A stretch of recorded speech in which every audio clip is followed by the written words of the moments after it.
Posibleng moabot sa 500 million pesos ang magastos sa himuong emergency repair sa San Juanico Bridge sa Eastern Visayas. Matud kini ni OCD Administrator Undersecretary Ariel Nepomuceno.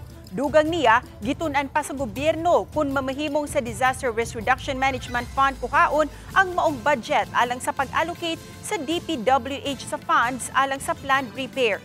Gikabalakan sa DPWH ang resulta sa gihimong assessment sa naasuing taytayan.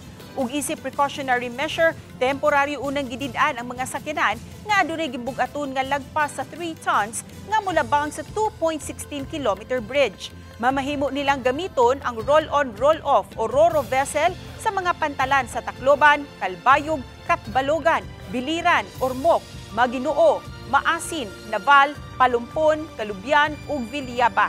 Samtang ang mga light vehicles nga mamahimong muagi sa taytayan, gipahinumduman nga muagi lang sa center lane ug gidili nga magdungan sa paglabang. Kini aron masiguro nga ma-mitigate ang posibleng peligro sa maong taytayan. Karong hapon, nagpahigayon og Regional Development Council meeting sa Eastern Visayas ug usa kini sa mga gihisgutan. Wala pa mohatag og pamahayag ang OCD8 Regional Director.